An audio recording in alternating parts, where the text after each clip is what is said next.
تلاوت کلام پاک کے ذریعے محمد خادم صلی اللہ علیہ وسلم نے سیمینار کا آغاز کیا، اور اب میں اس سلسلے کو آگے بڑھانے کے لیے نظامت کی ذمہ داری اپنے بھائی حجت الاسلام عالی جناب مولانا سید گلزار حسین جعفری صاحب کے حوالے کرتا ہوں۔ اعوذ باللہ من الشیطان اللعین الرجیم، بسم اللہ الرحمن الرحیم، وبہ نستعین وہو خیر الناصر والمعین۔ حضرات گرامی قدر، اس سیمینار کا آغاز تلاوت قرآن مجید سے ہو چکا۔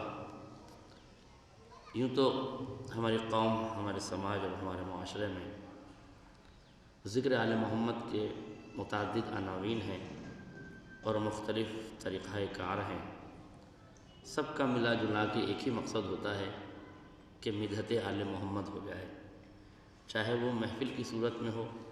یا مجلس کی صورت میں ہو، سیمینار کی تقاریر کے ذریعے سے وہ سیمینار میں ہو یا کسی اور دوسرے عناوین سے پیش کیا جائے۔ اس محفل کا جو آج کی تاریخ میں رکھی گئی ہے، ایک جلی عنوان محفل مقاصدہ کا ہے، لیکن اس سے سیمینار کو متصل کیا ہے تاکہ اس محفل کے دو بنیادی رخ پیدا ہو سکے۔ ایک محفل کا رخ ہے جو عوامی سطح پر مقبول ہے اور جو ذکر آل محمد ہے، اور ظاہر ہے کہ اس کا ثواب بھی ہے، لیکن یہ طے ہے کہ شعر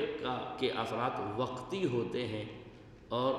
شعر میں جو جاذبیت ہوتی ہے اس کے اندر پائیداری نہیں ہوتی، استقامت نہیں ہوتی، وقتی طور سے وہ اعصاب پہ غالب آتا ہے، ایک جوش پیدا ہوتا ہے، لیکن دھیرے دھیرے ردیف و قافیہ کا سلسلہ ذہن انسانی سے محو ہو جاتا ہے، اور شعر کا نہ وزن رہ جاتا ہے نہ وہ الفاظ یاد رہ جاتے ہیں۔ اور چونکہ ذکر آل محمد یادگار طریقے سے ذہنوں میں باقی رہنا چاہیے، اس لیے سیمینارات کے ذریعے سے مقالات اور تقاریر کا ایک پروگرام رکھا جاتا ہے۔ ظاہر ہے کہ اب آپ سمجھ سکتے ہیں کہ تقریر بھی اس زمانے میں شاید کوئی بہت مشکل کام نہیں ہو، لیکن سب سے ذرا مشکل کام ہے قلم کے ذریعے سے خدمت آل محمد کرنا۔ قلم کی اپنی ایک اہمیت اور ایک حیثیت اور ایک افادیت ہے، جو ظاہر ہے صاحبان قلم اپنے فکر و نظر کے موتیوں کو جب صفحہ کرتاس پر جنم دے دیتے ہیں تو یا وہ شاعرانہ فکر ہوتی ہے، یا پھر وہ ایک محقق قلم چل جائے تو اسے بشکل کتاب یا مقالہ نویسی کے عنوان سے رقم کر دیا جاتا ہے۔ آئیے حضرات، یہ محفل جو شہزادی حضرت زینب سلام اللہ علیہا سے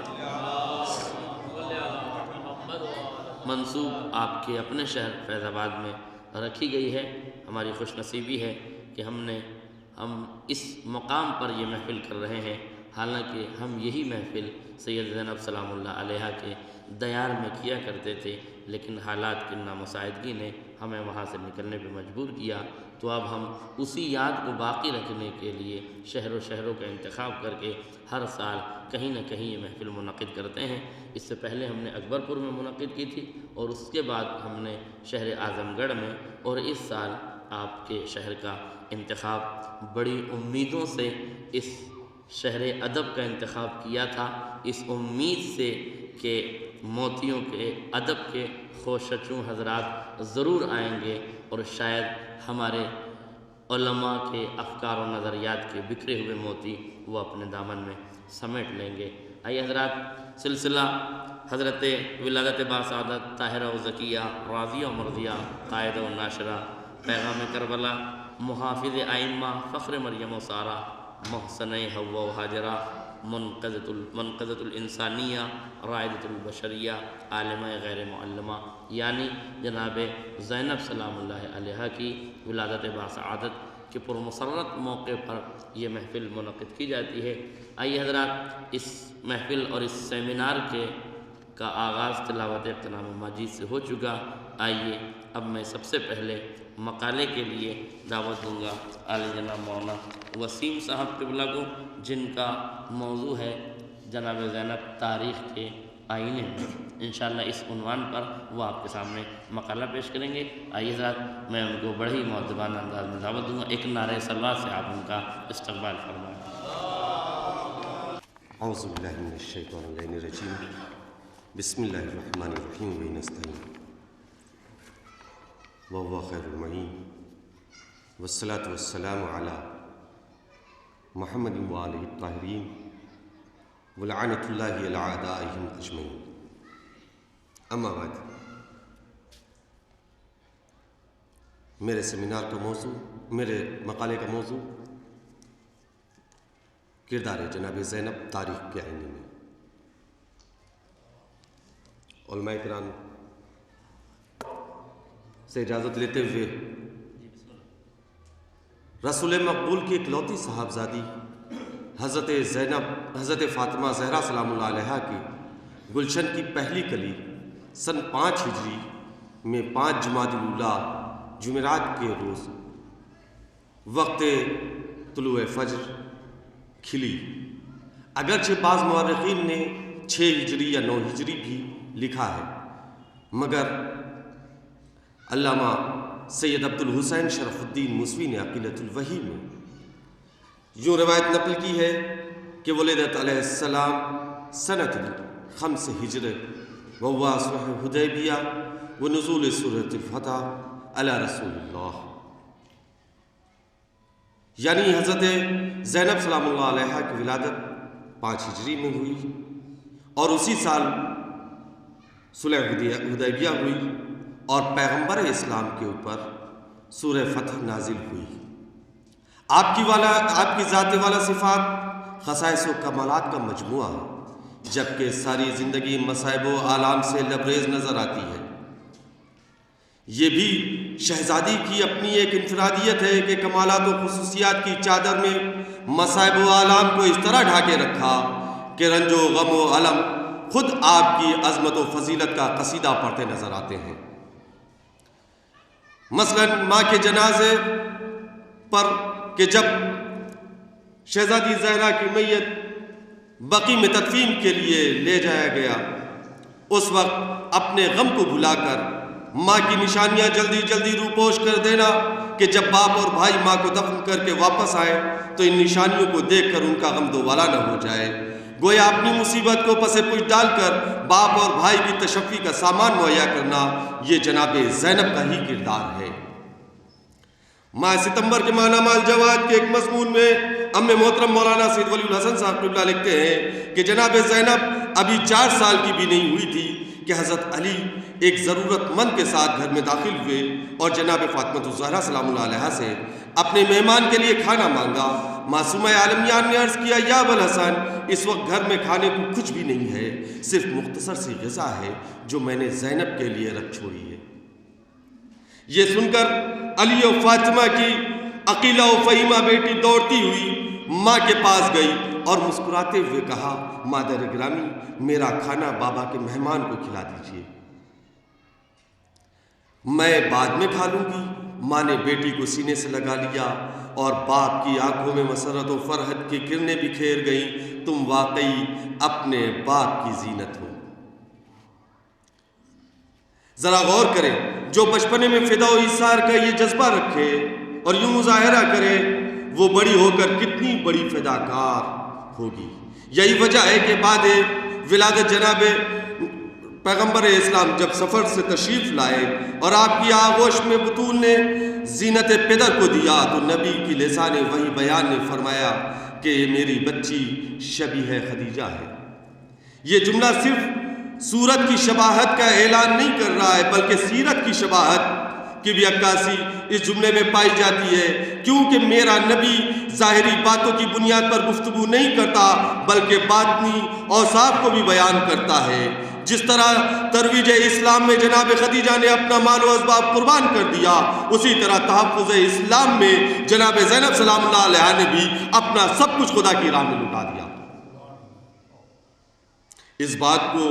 صوفی اشرف علی صاحب ثانی خدیجہ میں لکھتے ہیں کہ یقیناً جناب زینب نے نہ صرف باعتبار صورت بلکہ باعتبار سیرت بھی دوسری خدیجہ ثابت ہوئی. آخر خدیجہ کے اوصاف و کمالات اور سیرت کا ترہ امتیاز کیا تھا؟ یہی نہ کہ اپنی ساری دولت بنائے اسلام کے استحکام اور تبلیغ اسلام کے کام میں صرف کر دی. تو جناب زینب نے کیا اس سے کچھ الگ کیا ہے؟ کربلا میں ایک غریب عورت کا سرمایہ ہی کیا ہو سکتا تھا؟ بھائی، بیٹے، ان کی محبت، ان سے وابستہ ارمان، گھر کا تھوڑا سا سامان، چند پیراہن، کچھ ردائیں۔ کیا زینب نے اسلام کے معاملے میں ان میں سے کسی کو دوست رکھا؟ نہیں۔ پھر آگے لکھتے ہیں کہ خدیجہ نے تو صرف دولت دی، سر کی ردا نہیں لٹائی۔ تاریخ کا ایک بہت بڑا یہ جملہ ہے۔ صوفی صاحب لکھتے ہیں کہ کیا خدیجہ نے تو صرف دولت دی، سر کی ردا نہیں لٹائی، پردے میں رہ کر اپنی دولت و حشمت کے رسوخ سے دین خدا کی حمایت کرتی رہی، چادر لٹوا کر دشمن خدا اور رسول کے دربار میں اسلام کی اشاعت تو نہیں کر سکی، مگر جناب زینب نے یہ سب کچھ کر دکھایا۔ یہ جناب زینب کا ہی کلیجہ ہے، یہ ان کا ہی تنہا کردار ہے۔ جناب زینب کا ایک مشہور لقب ثانیہ زہرا ہے،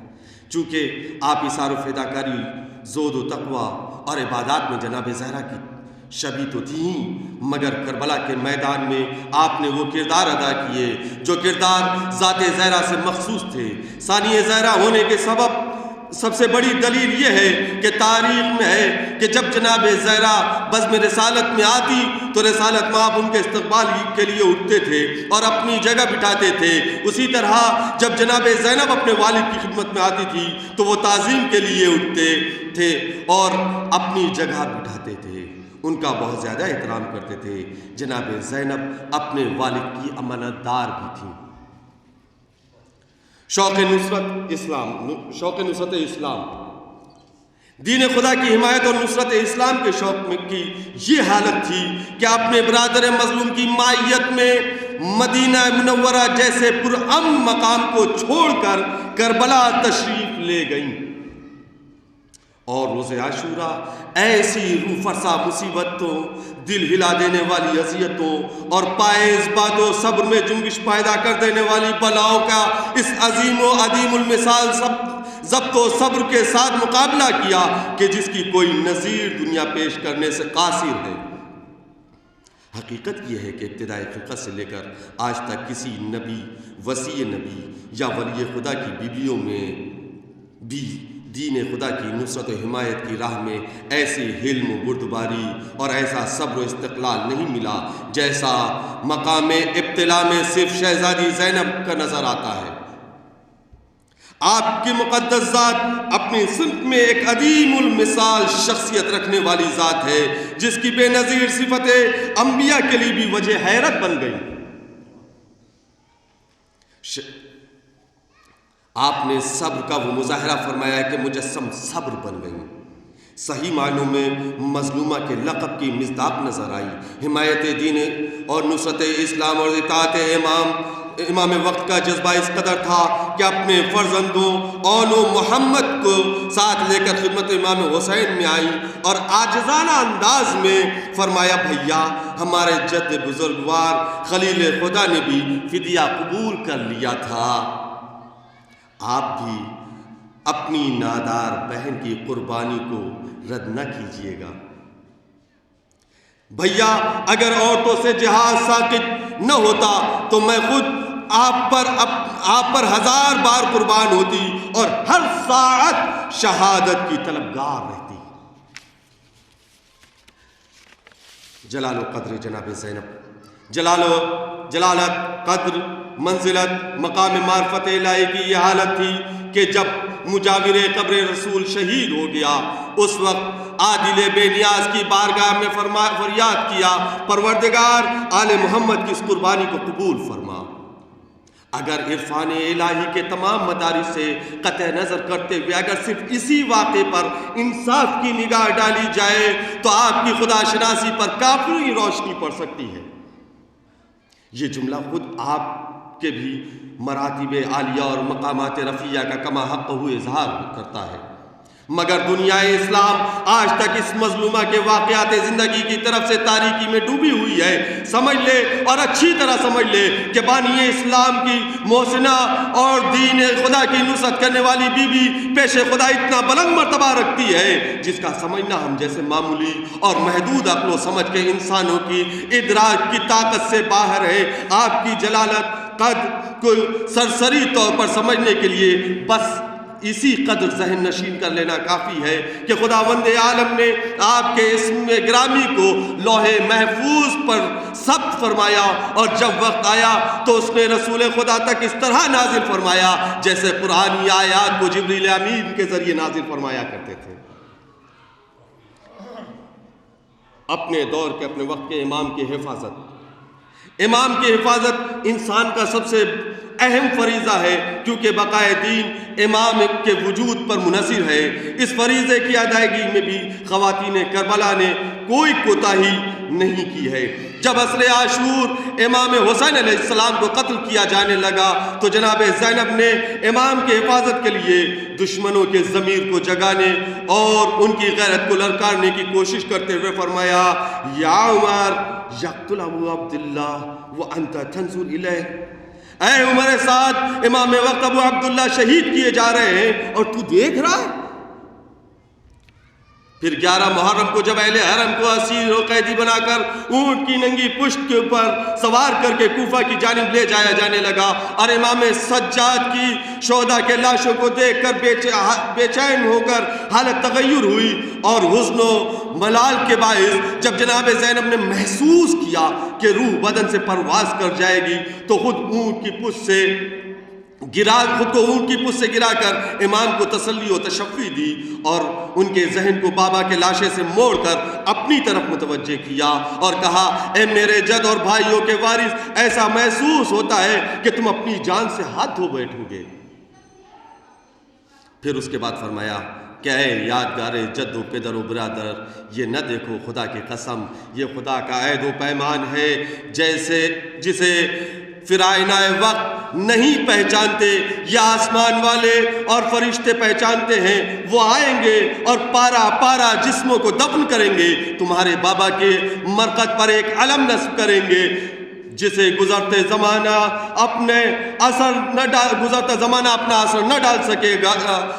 چاہے سلاطین کفر اسے مٹانے کی جتنی بھی کوششیں کریں، مگر ان کی ہر کوشش ناکام ہوگی،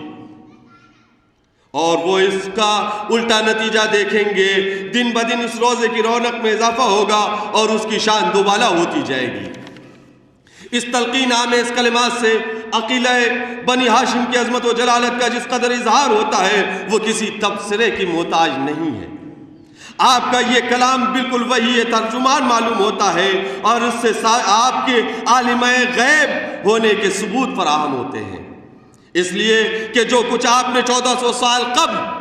اپنے بھتیجے اور امام وقت کو صبر و ضبط اور تحمل و استقلال کی تلقین میں فرمایا، آج حرف بحرف اس کی تائید و تصدیق کر دی، اور مظلوم کربلا کا یہ عالی شان روضہ اور اس کے گنبد پر یہ سرخ و سیاہ پرچم جناب زینب کی ہوئی پیشن گوئی کا نتیجہ ہے۔ پھر جب یہ قافلہ کوفے پہنچا اور وہاں ابن زیاد ملعون نے قتل سید سجاد کا ارادہ کیا تو وہاں بھی آپ سینہ سپر بن گئیں اور فرمایا کہ جو کچھ تو نے ہم پر ظلم کیا کیا وہ کافی نہیں ہے؟ تو نے ہمارے کسی مرد کو نہیں چھوڑا۔ پھر امام کو اپنے سینے سے لگا کر فرمایا، اگر تو اسے قتل کرنا چاہتا ہے تو مجھے بھی سید سجاد کے ساتھ قتل کرا دے۔ جناب زینب کا اس درجہ تحفظ امامت کے لیے حساس اور جذباتی ہو جانا آپ کی عظمت کردار کی علامت ہے۔ علم و فضل جناب زینب کے علم و فضل کے لیے یہی کافی ہے کہ آپ عصمت و طہارت کے آخری بلندیوں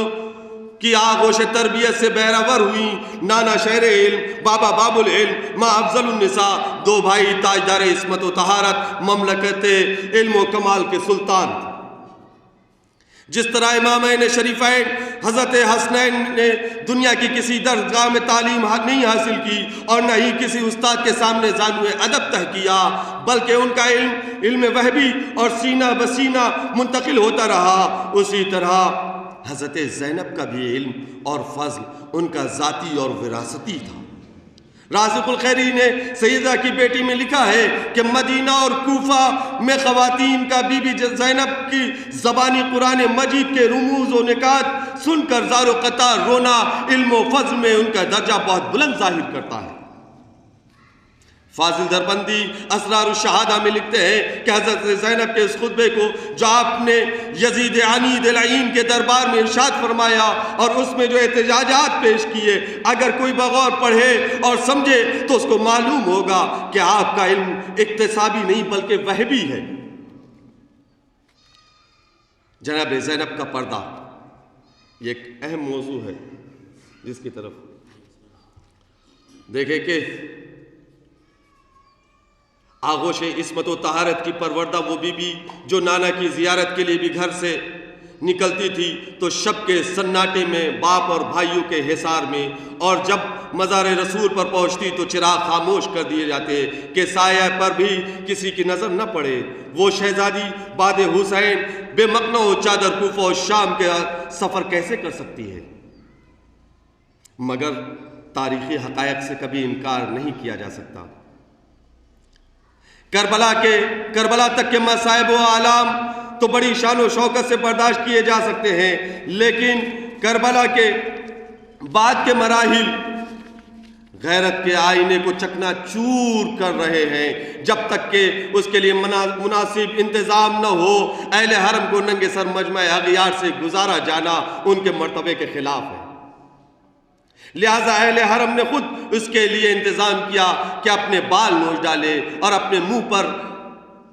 گھر والوں کے غم میں اتنے تماچے مارے کہ نیل کے نشانوں میں چہرے چھپ گئے۔ تو دوسری طرف قدرت کی جانب سے بھی انتظام ہوا اور اسے نمائندہ الہی امام حسین کے سر اقدس نے انجام دیا۔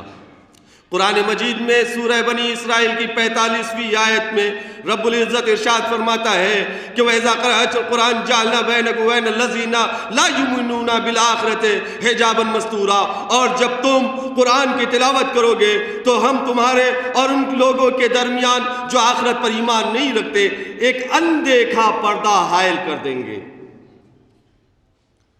اس آیت کی بنیاد پر یہ کہا جا سکتا ہے کہ امام کا نوک نیزہ سے تلاوت کرنا صرف اس لیے نہیں تھا کہ مجھے زندہ جاوید مان لیا جائے، بلکہ منصوبہ الہی کا